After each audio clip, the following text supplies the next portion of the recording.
Siap, berdiri. Ucapkan salam. Assalamualaikum warahmatullahi wabarakatuh. Waalaikumsalam warahmatullahi wabarakatuh. Okay, morning class. Morning, Mom. How are you today? I'm fine. And you? Everything good, thank you.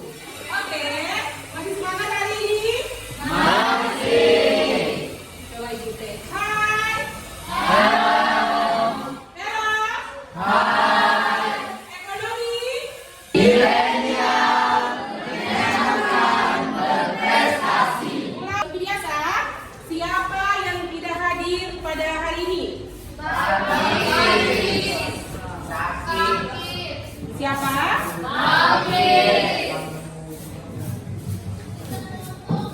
Oke, ada Herdi?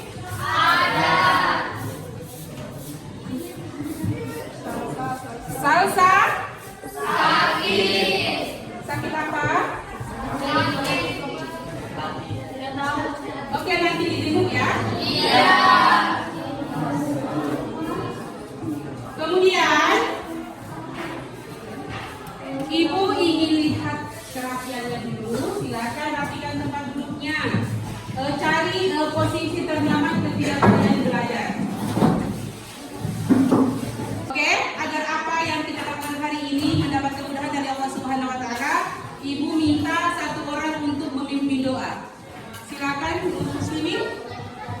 Sebelum kita belajar, marilah kita berdoa menurut agama dan kepercayaan kita masing-masing. Berdoa dimulai.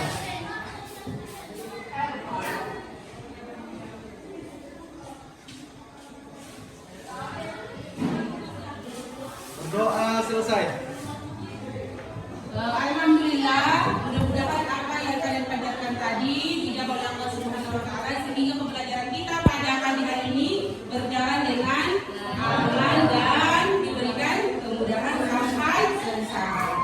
Oke, untuk memotivasi kalian terkait pembelajaran kita hari ini, perhatikan Ibu punya quotes of the day, yaitu pintaran adalah sebuah kekayaan.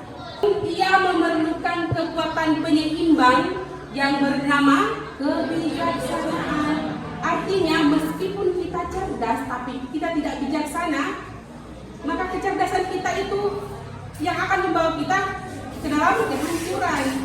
Jadi mulai dari sekarang adik-adik sekalian, bijaksanalah memanage waktu kalian, bijaksanalah dalam bertindak dan berperilaku dan sebagainya. Bisa dipahami? Bisa. Oke, selanjutnya untuk meningkatkan semangat patriotisme kalian, rasa cinta tanah air kita, marilah kita sama-sama menyanyikan salah satu lagu wajib nasional, yaitu Maju Tak Gentar. Ibu butuh satu orang untuk memimpin menyanyikan lagu kita hari ini untuk pemalu. Jadi Dirjen, silakan. Oke. Yang lain silakan berdiri.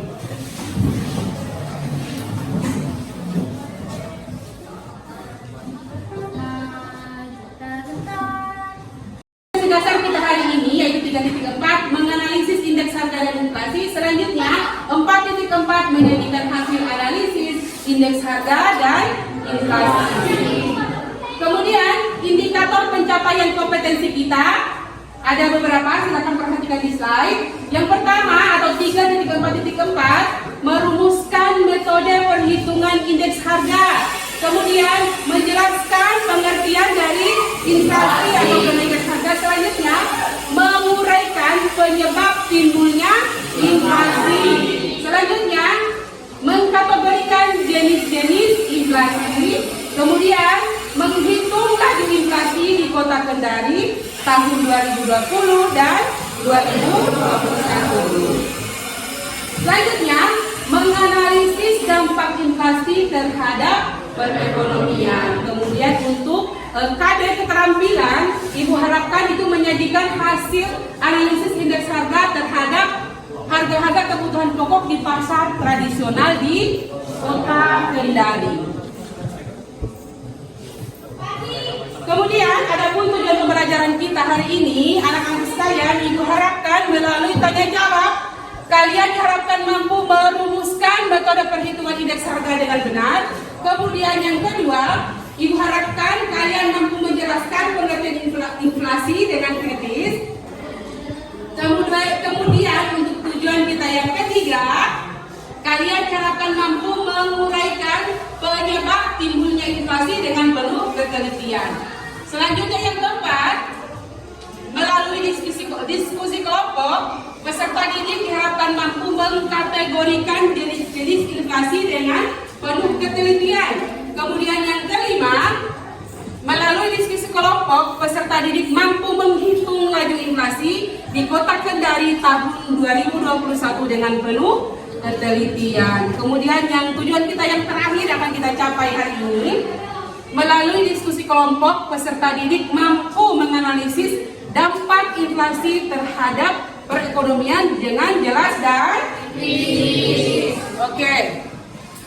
Kemudian ada pun skenario untuk pembelajaran kita pada hari ini, yaitu Ibu menggunakan pendekatan saintifik, di mana pendekatan saintifik itu ada mengamati, nanti ada video yang harus kalian amati, kemudian menanya, mengumpulkan informasi, menawar, kemudian yang terakhir nanti kalian akan mengkomunikasikan atau akan tampil di depan untuk presentasi ya. Kemudian model pembelajaran yang kita gunakan pada pembelajaran kita hari ini yaitu project based learning, di mana project based learning ini berarti ada proyek yang akan kita kerjakan. Kemudian metode yang akan kita gunakan pada pertemuan kita kali ini atau pada materi kita hari ini yaitu Ibu menggunakan metode ceramah, diskusi, tanya jawab, dan penugasan. Jadi sebentar kita akan melakukan diskusi. Selanjutnya ada pun teknik penilaian. Yang pertama penilaian sikap, kemudian penilaian keterampilan, selanjutnya penilaian pengetahuan. Kemudian apa sih manfaat pembelajaran kita hari ini atau apa manfaat materi kita hari ini? Kalian akan ada gambaran bahwa segala sesuatu itu jika berlebihan maka hasilnya tidak akan baik. Betul tidak? Kemudian jika kita terlalu rendah maka hasilnya juga tidak baik. Berarti yang sedang-sedang saja. Oke. Masih ingat materi kita pekan lalu? Apa yang kita bahas? Ya, pengangguran. Apa hubungan inflasi dan tingkat pengangguran? Ya, silakan Nur Muslimin. Hubungan tersebut bersifat negatif, artinya jika inflasi suatu negara tinggi, maka tingkat pengangguran akan turun. Adanya trade-off antara inflasi dan pengangguran tersebut dikenal dengan kurva Phillips. Hubungan antara inflasi dan pengangguran itu sangat erat. Pengangguran itu bisa terjadi karena inflasi di daerah tertentu atau di suatu negara tertentu itu tinggi atau dalam waktu jangka pendek. Namun, jika inflasi itu terdapat di dalam waktu jangka panjang, maka pengangguran di suatu negara itu akan berkurang. Sekian, terima kasih. Oke, sudah siap untuk SPG kita kali ini? Siap. Oke, Ibu punya permainan untuk konsentrasi.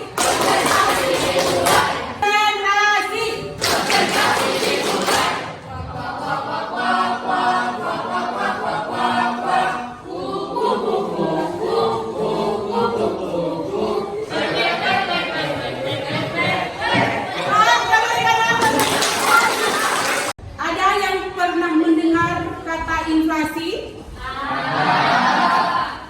Apa itu inflasi? Silakan Naila. Kenaikan harga barang dan jasa.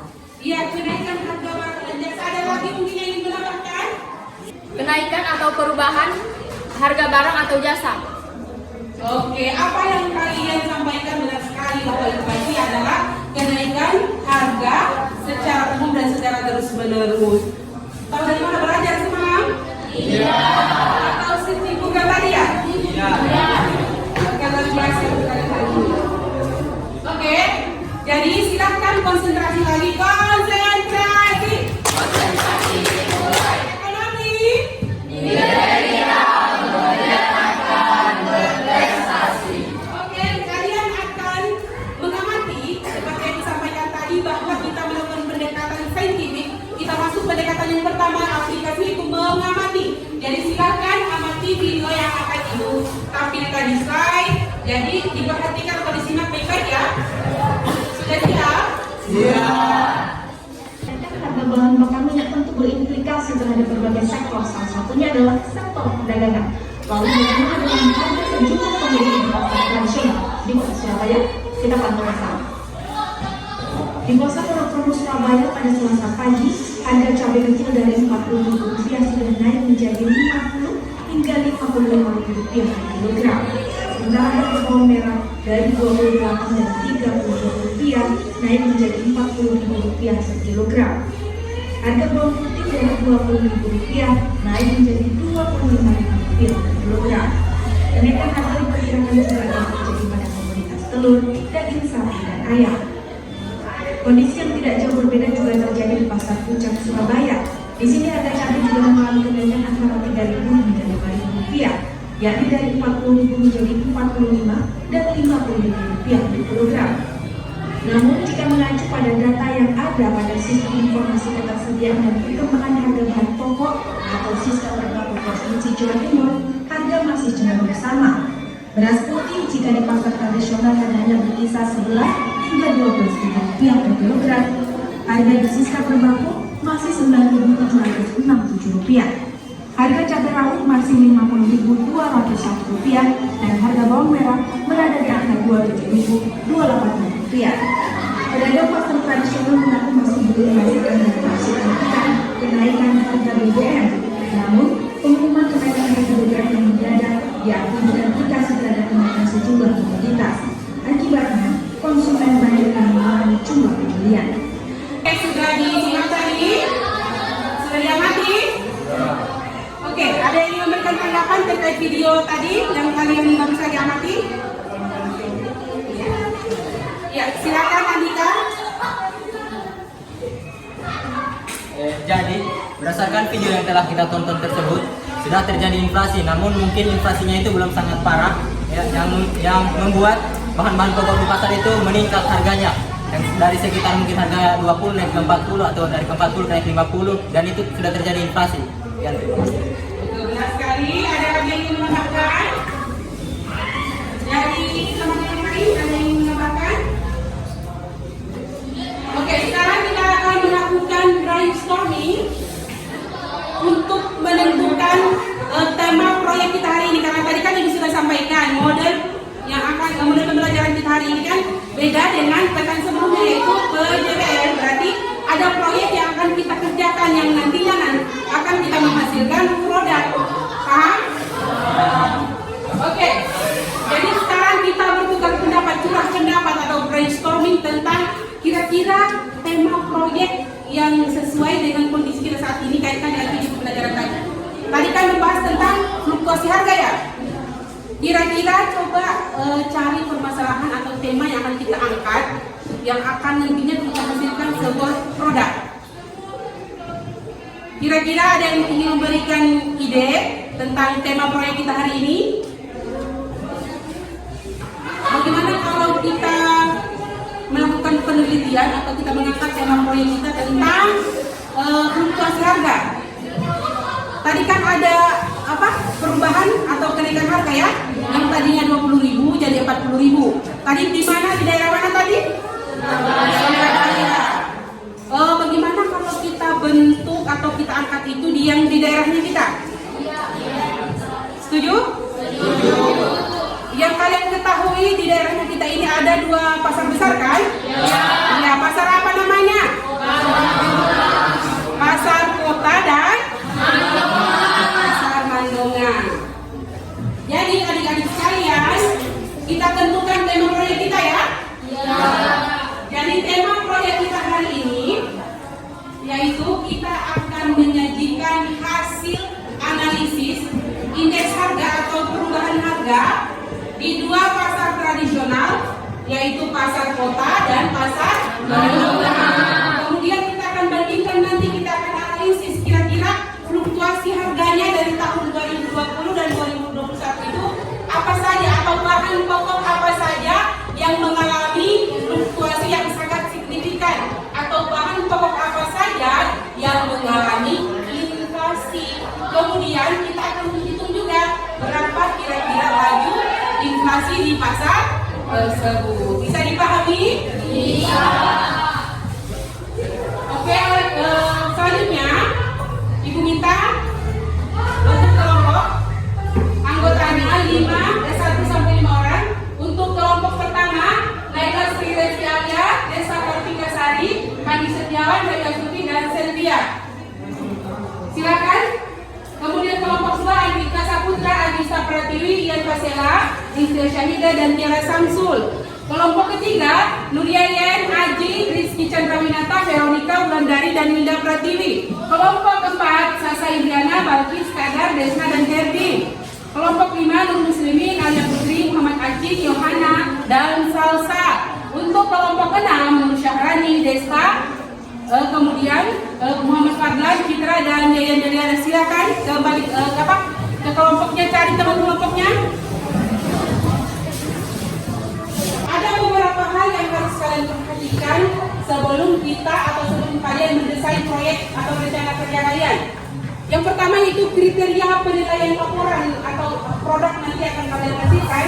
Perhatikan pada saat penyusunannya atau pelaporannya. Yang pertama, perencanaan. Persiapan alat dan bahan itu ibu nilai. Kemudian rancangannya, gambar rancangan. Kemudian alur kerja dan deskripsi, penggunaan alat. Kemudian hasil akhir atau produk itu bentukannya. Oh ya, ibu lupa tadi. Nanti akan dilakukan laporannya itu dalam bentuk diagram, ya, yang akan kalian tampilkan di PowerPoint. Kemudian bentuk selanjutnya penilaian berikutnya yaitu inovasi alat. Kira-kira media apa yang kalian gunakan untuk mendesain grafik. Selanjutnya laporan dibuat itu harus sesuai dengan kriteria kebermanfaatan laporan. Itu laporan yang kalian buat itu manfaatnya buat apa? Kemudian sistematika laporan harus sistematis, harus berurutan atau harus sistematikanya harus cepat. Kemudian penulisan kesimpulan. Dipahami untuk kriteria penilaian laporannya? Paham? Oke, hai.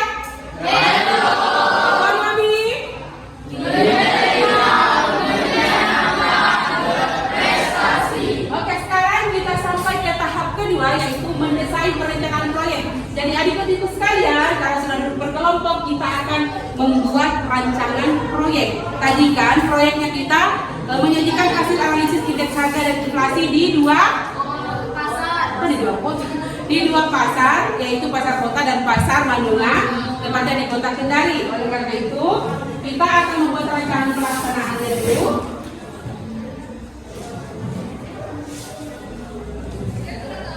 Ibu akan bagikan kertas, kemudian silakan kalian buat rancangan apa yang harus kalian lakukan untuk menyajikan hasil analisis tadi.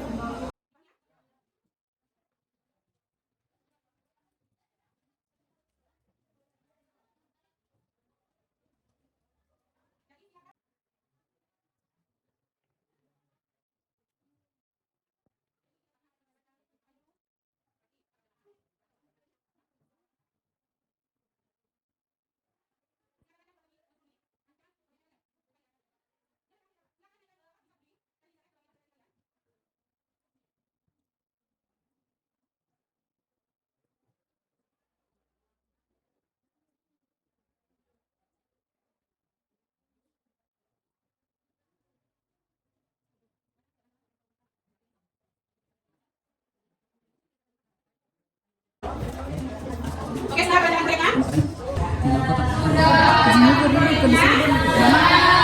kalau sudah kita masuk ke tahap berikutnya yaitu menyusun jadwal dan melaksanakan proyek. Tahap apa dulu yang harus kalian lakukan sebagai langkah pertama untuk menghasilkan produk kita tadi. Oleh karena itu, ibu akan bagikan LKPD, kemudian di dalamnya sudah ada data BPS terkait dengan perubahan harga atau indeks harga bahan pokok di pasar kota dan pasar Mandonga. Silakan diamati ya. Iya.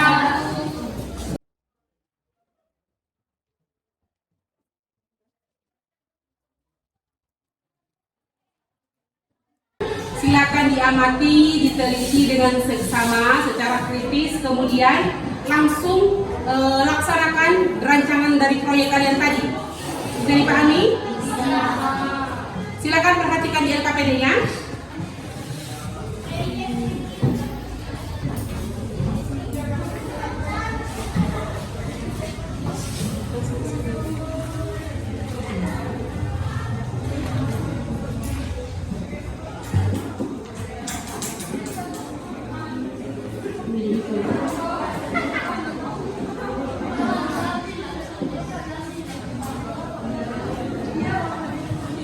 Oke, sudah perhatikan semua di poin atau di halaman pertama kan ada data tentang perkembangan harga pangan di pasar kota. Sudah lihat semua?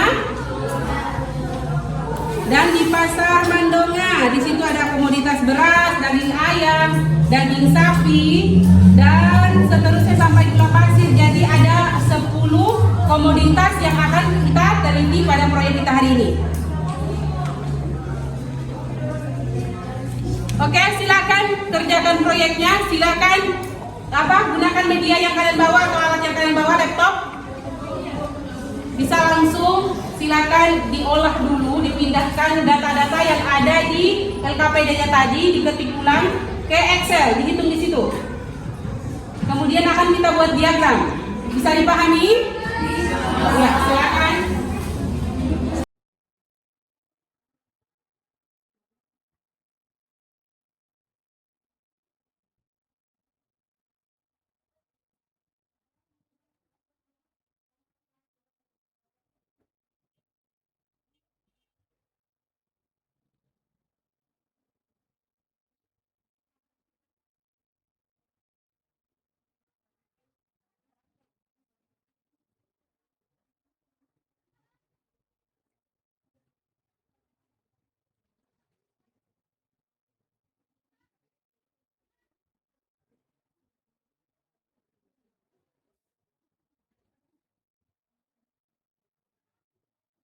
Kumpulkan data-data tadi atau data yang sudah Ibu berikan melalui LKPD tadi yang Ibu sudah ambil di BPS, silahkan kalian olah. Hal pertama yang harus kalian lakukan apa dulu? Cari dulu apa itu indeks harga ya? Karena kan di situ ada disuruh untuk menghitung indeks harga di pasar kota dan Mandonga, berarti harus tahu rumusnya kan? Ya, silakan dicari tahu dulu, kumpulkan data sebanyak-banyaknya, apa itu indeks harga, apa itu inflasi. Kemudian jenis inflasi apa? Berdasarkan tingkat keparahannya, sedangkah, ringankah, atau hiperinflasi. Bisa dipahami? Ya, silakan dikerjakan, diskusikan dengan teman kelompoknya.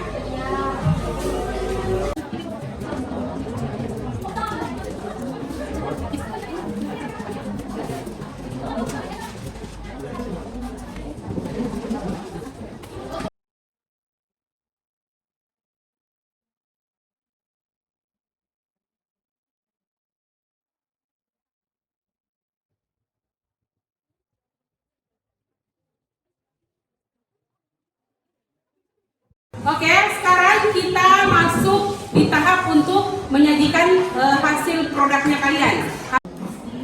Assalamualaikum warahmatullahi wabarakatuh.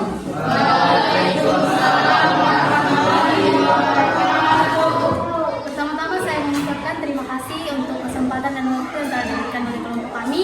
Kami selaku kelompok 3 yang beranggotakan Nurdin Fadila, Linda Pratiwi. Baiklah, di sini kami akan mempresentasikan hasil kerja kelompok kami mengenai proyek rancangan terhadap indeks harga dan inflasi yang terjadi di pasar kota dan di pasar Mandonga. Untuk mengefisienkan waktu, kami akan langsung masuk ke dalam materinya yang akan dibawakan oleh pemateri kami.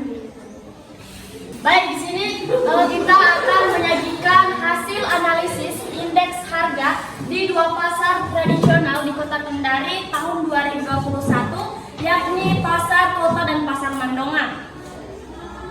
Next, sebelum kita lanjut pada pembahasan proyek kali ini, saya akan sedikit menjelaskan mengenai pengertian indeks harga dan inflasi. Yang pertama, pengertian indeks harga, di mana indeks harga adalah perbandingan harga rata-rata suatu barang dari waktu ke waktu dengan melihat tahun yang dihitung dengan harga rata-rata tahun dasar.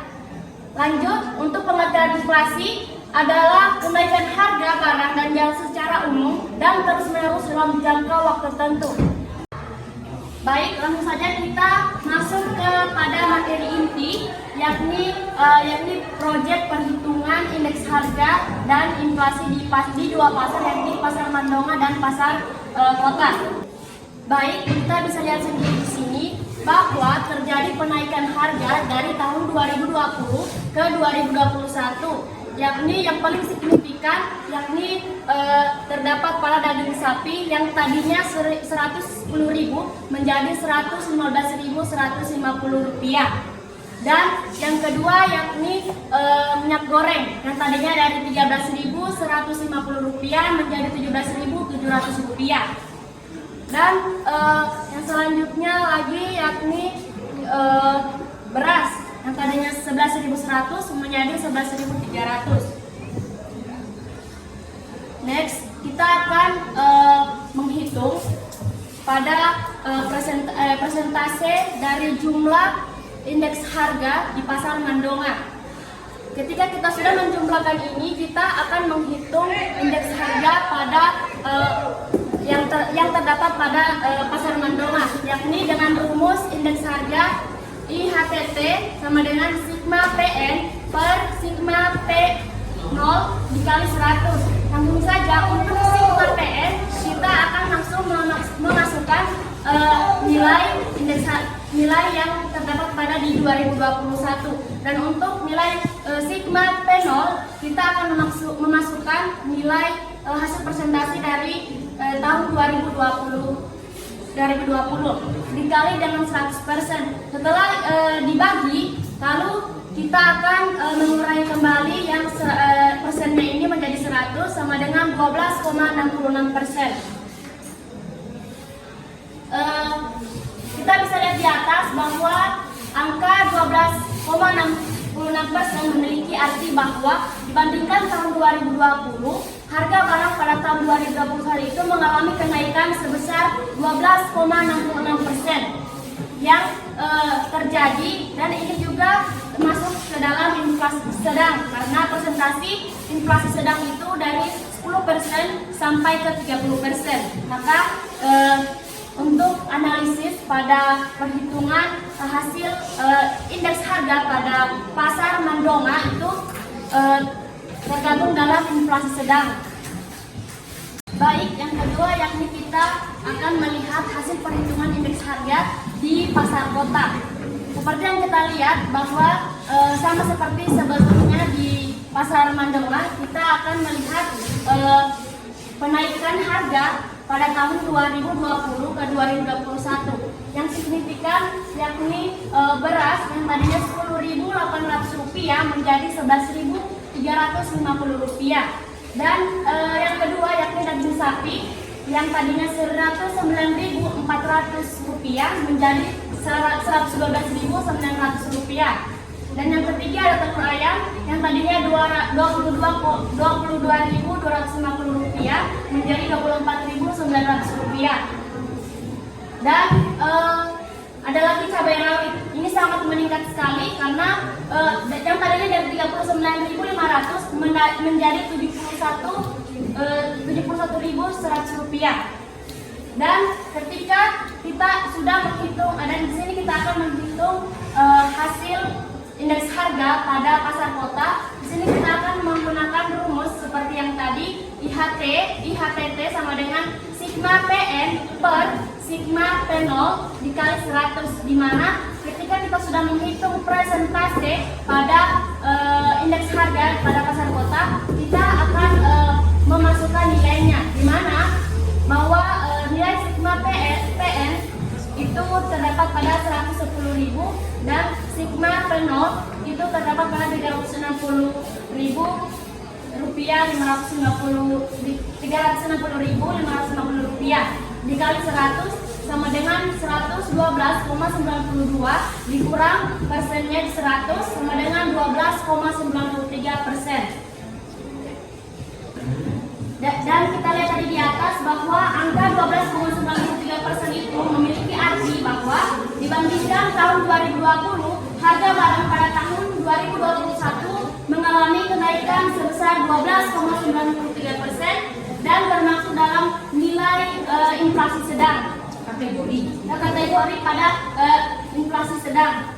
Dan hasil analisis dari kedua pasar tadi, kita dapat menyimpulkan bahwa terjadi penaikan atau terjadi inflasi harga pangan pada kedua pasar, yakni pasar Mandonga dan pasar kota. Adapun komoditas yang naik itu di antara lain yaitu daging sapi, cabai merah, cabai rawit, minyak goreng, dan pada pasar kota yakni beras, daging sapi, telur ayam, cabai merah, dan cabai rawit, dan minyak goreng. Dan perbandingan tiga ini tidak jauh signifikan karena hampir sama pada daging sapi 30% dan daging sapi pada pasar kota juga 30%. Demikian yang dapat saya sampaikan mengenai proyek kali ini, yakni perhitungan indeks harga dan inflasi pada kedua pasar, yakni pasar Mandonga dan pasar kota. Saya kembalikan kepada moderator. Oke, berikan nafas dulu. Baiklah, demikian hasil presentasi kami. Saya ucapkan terima kasih kepada pemateri karena telah memaparkan materinya dengan sangat jelas. Untuk ini, saya membuka sesi tanya jawab. Jika ada teman-teman dari kelompok lain yang ingin memberikan tambahannya atau pertanyaannya kepada kelompok kami persilahkan. Oke, berdasarkan pemaparan dari kelompok 3, ada yang ingin memberikan pertanyaan yang akan kita diskusikan terkait dengan proyek kita hari ini? Oke, silakan. Apa yang terjadi jika inflasi ini sangat tinggi dan apa dampaknya? Terima kasih. Apa dampak yang terjadi pada perekonomian jika inflasi mencapai 100%? Apakah di negara kita pernah terjadi hiperinflasi dan apa yang akan dilakukan oleh pemerintah? Setelah terjadi inflasi, apakah di suatu daerah itu ekonominya akan membaik atau justru malah tambah terpuruk? Ya. Inflasi bisa merugikan aktivitas perekonomian masyarakat. Pertanyaannya itu, apa sebenarnya yang menyebabkan terjadinya inflasi? Oke, sebelum adik-adik sekalian menjawab pertanyaan atau melanjutkan diskusi kita pada hari ini, Ibu tes dulu semangatnya. Hai! Hello! Hai, hai! Hello! Ekonomi!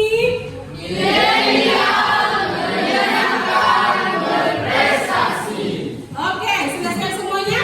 Sudah. Oke, Ibu kembalikan kepada penyaji. Baiklah, terima kasih untuk pertanyaan-pertanyaan yang telah diberikan kepada kelompok kami. Untuk itu, kami akan menjawab pertanyaan dari kelompok 6 terlebih dahulu.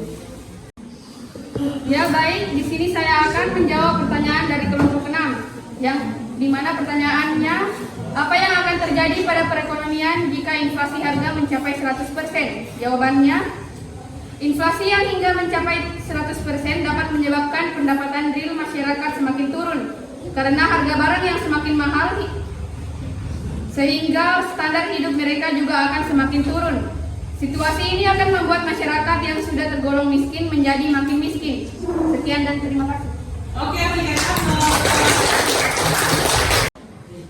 Ya, oke, baik, saya akan menanyakan kembali yang dimana jawaban yang diberikan oleh kelompok 6 itu menurut saya kurang sangat tepat. Yang dimana dia menjelaskan akan terhadap inflasi yang sangat tinggi. Dia menyatakan bahwa situasi ini akan membuat masyarakat yang sudah tergolong miskin menjadi makin miskin. Nah, ini penyebabnya kenapa masyarakat yang miskin menjadi makin miskin. Kenapa tidak masyarakat yang kaya juga menjadi miskin? Kenapa cuma masyarakat miskin yang menjadi semakin miskin?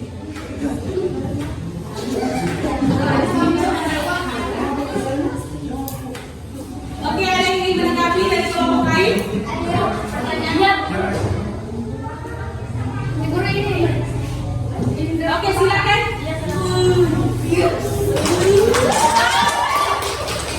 Yang lain tenang. Baiklah, sini saya akan memberikan jawaban atau sedikit tanggapan setelah pertanyaan yang Andika tadi. Sini kan tadi pertanyaannya kenapa yang miskin semakin miskin kan? Di sini karena mungkin menurut saya karena yang miskin ini tidak mempunyai pekerjaan tetap atau pekerjaan bikinan sendiri begitu. Jadinya dia setelah terjadi inflasi ini dia tidak mempunyai pekerjaan lagi setelah sedikit. Bagaimana? Yang miskin ini kan tidak mempunyai pekerjaan tetap, Bu. Setelah terjadi inflasi dia ini mungkin penghasilannya semakin berkurang, sementara dia itu kan tidak mempunyai pekerjaan yang lain selain itu. jadinya dia tertambah miskin begitu. Oke.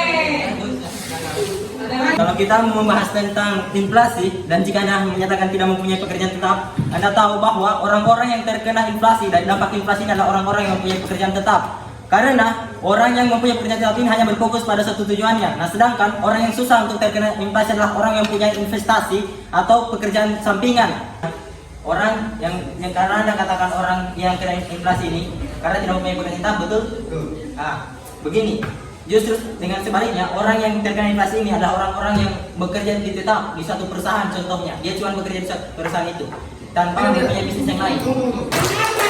Kenapa tadi disangka? Kenapa pada saat terjadi inflasi yang miskin semakin miskin? Tahu apa definisi inflasi? Terjadinya kenaikan harga secara umum dan terus-menerus. Ketika terjadi inflasi, maka nilai uang itu akan turun. Otomatis ketika nilai uang turun, maka masyarakat yang miskin tadi kan mereka tidak mempunyai daya beli kan karena nilai uang tadi sangat tinggi.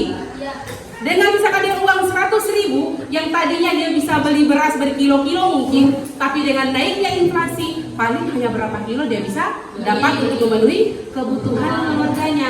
Oke, ibu tanya lagi, kira-kira dampak inflasi ini dia paling merugikan siapa? Inflasi. Ingat, inflasi ini tidak hanya membawa dampak negatif, tapi juga ternyata ada sisi positifnya.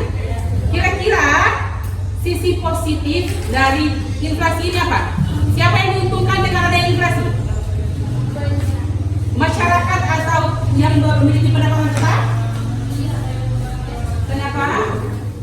Inflasi tidak hanya memberikan dampak negatif terhadap masyarakat, tetapi ada juga dampak positif. Di antaranya untuk debitur, yaitu orang yang menerima utang. Orang yang menerima utang ini akan mendapatkan dampak positif seperti pada saat dia meminjam uang yang misalnya 2 juta yang dia kembalikan lebih rendah dibandingkan dengan pada saat dia meminjam. Baik, di sini saya akan menjawab pertanyaan dari kelompok 1 yang dimana pertanyaan itu, apakah di negara kita pernah terjadi hiperinflasi dan apa yang dilakukan oleh pemerintah? Jawabannya, hiperinflasi pernah terjadi di Indonesia pada tahun 1963 sampai 1965. Pada saat itu, inflasi mencapai 600%. Inflasi ini terjadi pada masa Orde Lama, tepatnya pada era demokrasi terpimpin. Nah, yang dilakukan pemerintah di sini adalah dengan melakukan penyederhanaan nilai uang rupiah, donasi dari Rp1.000 menjadi Rp1 dan melakukan peminjaman secara nasional. Demikian jawaban saya. Terima kasih.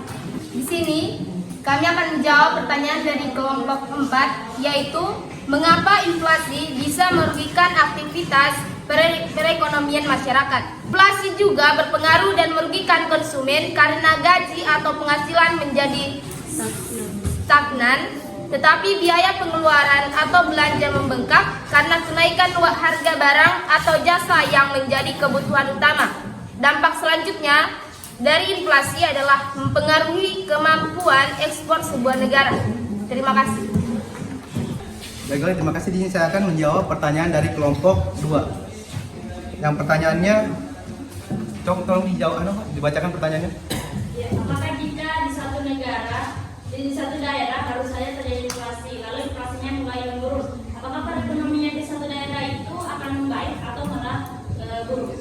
Baiklah, di sini saya akan sedikit membacakan jawaban, terus nanti jawaban dari saya pribadi ada di akhir. Yang pertama di sini, inflasi memiliki cukup banyak dampak bagi perekonomian suatu negara. Di antaranya inflasi bisa menggerus daya beli masyarakat. Jika kondisi ini daya beli menurun, maka masyarakat akan lebih irit berbelanja. Di sini jawaban dari saya ada positif, ada negatifnya. Yang negatifnya ini menggerus daya beli masyarakat, sedangkan positifnya membuat masyarakat lebih irit dalam berbelanja. Sekian, terima kasih. Di sini saya akan menjawab pertanyaan dari kelompok 4 mengenai faktor-faktor penyebab apa saja timbulnya inflasi di suatu daerah. Adapun faktor-faktor yang mempengaruhi atau yang menyebabkan timbulnya inflasi di suatu daerah, yang pertama yakni ketidakseimbangan permintaan dan penawaran barang atau jasa, yaitu meningkatnya permintaan pasar dalam negeri terhadap sesuatu jenis barang atau jasa tertentu namun tidak diimbangi dengan pasokan barang yang memadai atau terjadi kelangkaan barang dan jasa. Yang kedua yakni biaya produksi, di mana biaya produksi yang membengkak disebabkan oleh stok bahan baku yang langka di pasaran. Sementara di waktu yang sama permintaan akan barang tersebut sangat tinggi. Dan yang ketiga atau yang terakhir ini yakni peredaran uang. Banyaknya peredaran uang di masyarakat berimbas pada kenaikan harga barang. Terima kasih. Oke, berikan aplaus.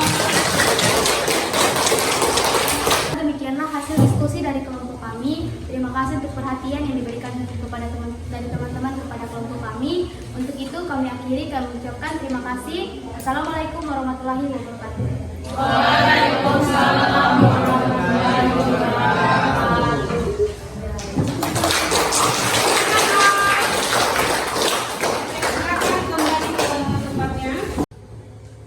Oke, berdasarkan aktivitas pembelajaran kita hari ini dan berdasarkan presentasi hasil tugas proyek kalian sangat luar biasa karena sudah mampu menjawab tujuan pembelajaran kita hari ini. Tadi sudah menjabarkan apa itu indeks harga, kemudian apa itu inflasi, kemudian kita juga sudah berdiskusi tentang apa saja faktor-faktor yang mempengaruhi terjadinya inflasi, kemudian apa yang terjadi atau apa dampaknya jika terjadi tingkat inflasi atau laju inflasi sampai dengan angka 100%. Kemudian apa lagi tadi yang ditanyakan? Apa saja tadi setelah yang disebutkan? Ya, sisi positif. Ternyata inflasi ini tidak hanya memiliki dampak negatif, tetapi juga memiliki dampak positif. Kalau dampak positifnya diuntungkan bagi siapa ketika terjadi inflasi? Orang yang memiliki utang. Iya, orang yang memiliki utang. Kapan misalkan Desta berutang pada tahun yang pada saat itu belum terjadi inflasi. Ketika tahun depan terjadi inflasi, maka dia tetap bayar dengan utang yang sebelumnya ya. Perjanjian sama satu, jadi tetap seperti itu. Kemudian yang dirugikan tentu yang disampaikan oleh teman kalian tadi bahwa yang dirugikan adalah masyarakat yang memiliki pendapatan tetap. Karena misalkan terjadi inflasi pada tahun 2020 gajinya tetap misalkan 2 juta. Ketika terjadi inflasi di tahun 2021 yang pada saat itu harga bahan-bahan itu semua naik, otomatis yang gajinya tadi 2 juta bisa mencukupi sebuah kebutuhannya di tahun 2021 sudah tidak mampu, tapi yang tadinya bisa membelikan pakaian, bisa jalan-jalan untuk keluarganya, tetapi di tahun 2021 paling hanya bisa untuk membeli sekarung beras, kemudian misalkan membayar uang kos atau membeli tidak cukup yang 2 juta, hanya 100.000 yang tadinya kamu bisa mungkin membeli dan kuantitas 10, ketika terjadi inflasi paling hanya sampai 5 saja. Paham ya? Oke, kemudian untuk ketercapaian pembelajaran kita hari ini dari awal meskipun ada beberapa tetapi itu merupakan proses dalam pembelajaran kita hari ini. Ibu sangat paham karena ini proyek, masih banyak sebenarnya kendala-kendala yang kalian hadapi. Tadi masih ada yang tidak bisa mengoperasikan Excel, jadi butuh kerja keras. Kemudian ada yang belum bisa mengoperasikan PowerPoint. Nanti jadikan itu pembelajarannya, karena kedepannya itu sangat bermanfaat untuk kalian baik Excel maupun PowerPoint. Oke, berikan aplaus dulu untuk semuanya. Oke, baik, sekarang kita masuk ke bagian kesimpulan. Oke, Ibu minta sekarang simpulkan masing-masing kelompok pembahasan atau materi kita hari ini. Silakan. Assalamualaikum warahmatullahi wabarakatuh.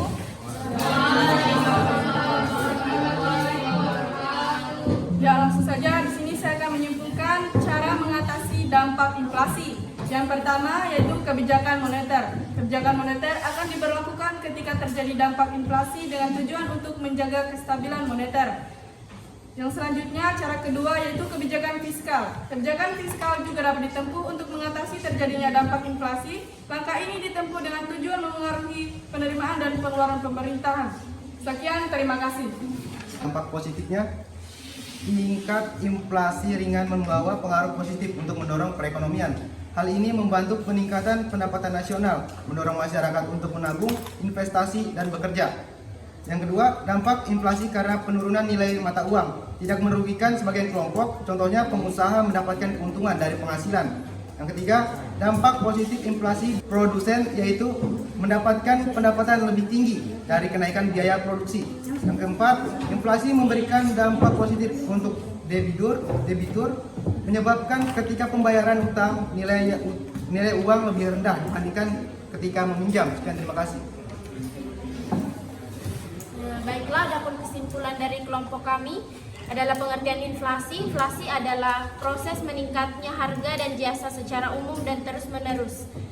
Kedua, penyebab timbulnya inflasi, tingginya permintaan barang atau jasa, meningkatnya biaya produksi dan jumlah uang yang beredar. Baiklah, di sini kelompok kami akan menyimpulkan tentang faktor-faktor penyebab terjadinya inflasi. Yang pertama yaitu ketidakseimbangan permintaan dan penawaran barang atau jasa. Yang kedua, biaya produksi. Biaya produksi yang membengkak disebabkan oleh stok bahan baku yang langka di pasaran. Sementara di waktu yang sama permintaan akan barang tersebut sangat tinggi. Dan yang terakhir yaitu peredaran uang, yaitu karena masyarakat berimbas pada kenaikan harga barang. Baik, kami akan menyimpulkan yang dimana yang inflasi itu sangat tidak baik jika terjadi sangat tinggi, yakni bisa menyebabkan pendapatan dari masyarakat terus bergerus karena harga barang yang semakin mahal, sehingga standar hidup mereka juga ini akan semakin turun. Ya, terima kasih.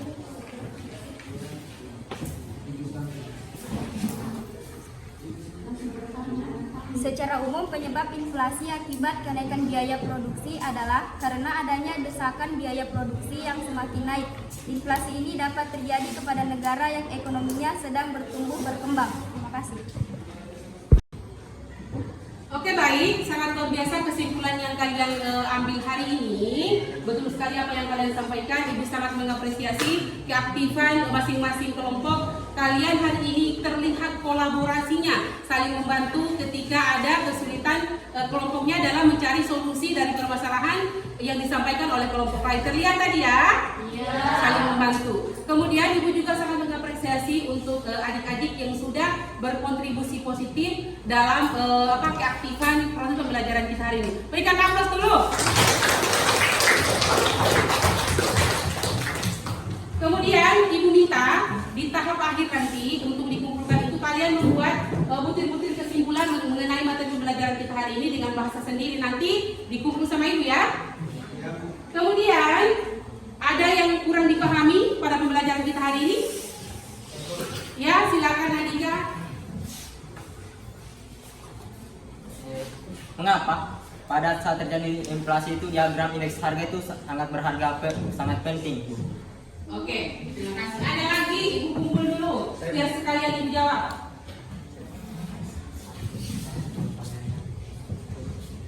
Apakah penting adanya inflasi di suatu negara? Oke, terima kasih atas pertanyaannya. Ibu akan langsung menanggapi. Perhatian semuanya.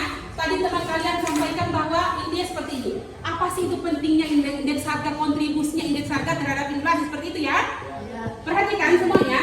Kita ketahui bersama bahwa indeks harga itu merupakan ukuran statistik mengenai perubahan harga dari waktu ke waktu, sedangkan inflasi adalah kenaikan harga secara terus-menerus pada periode waktu tertentu. Untuk melihat kenaikan harga atau untuk menghitung laju inflasi dibutuhkan yang namanya IHK atau indeks harga konsumen.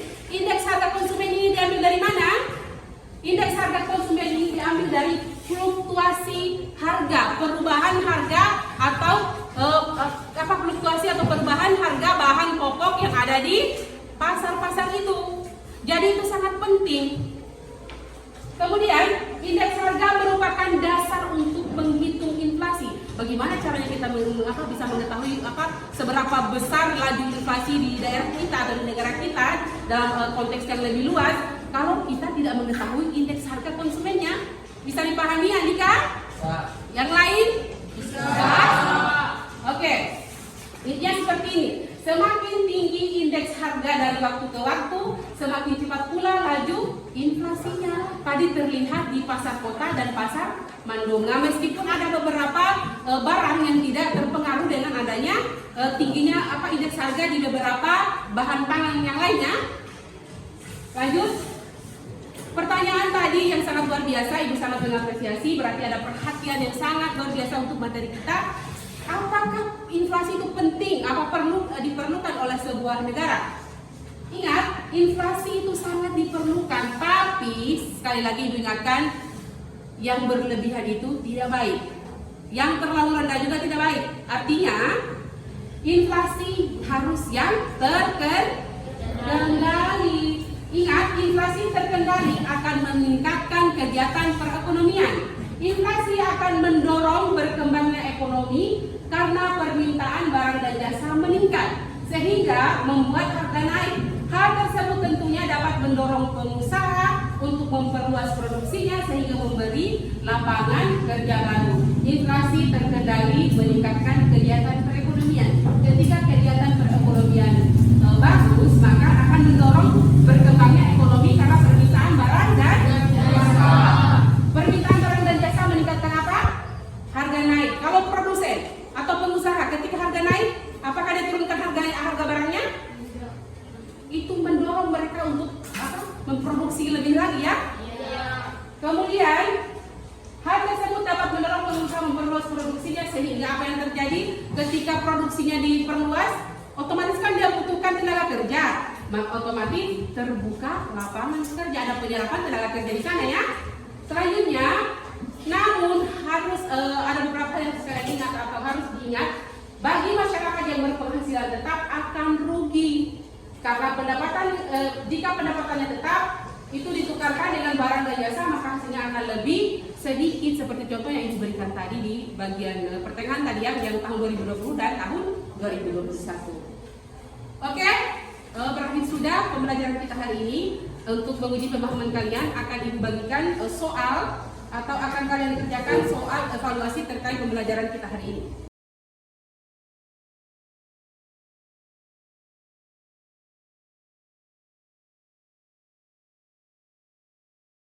Oke, sudah selesai? Sudah. Silakan kumpul satu orang per kelompoknya, diwakili satu kelompok saja, satu orang ke sini.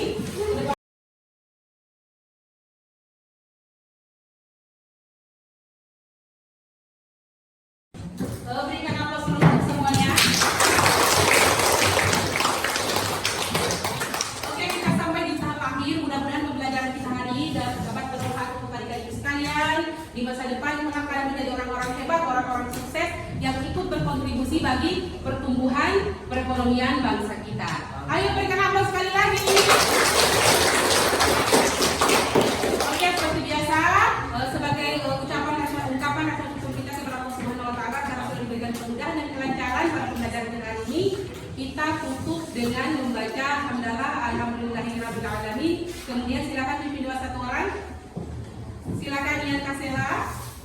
Mengakhiri kegiatan kita hari ini, marilah kita berdoa sesuai agama dan keyakinan kita masing-masing. Doa dimulai.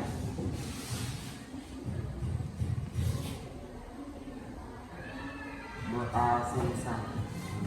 Oke, adapun pembelajaran kita berikutnya silakan dipelajari, yaitu materi tentang cara menghitung indeks harga dengan metode tertimbang. Kalau tadi kan tidak tertimbang.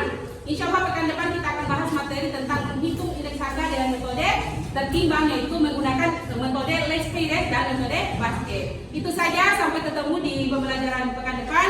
Ibu akhir dengan ucapan Assalamualaikum warahmatullahi wabarakatuh.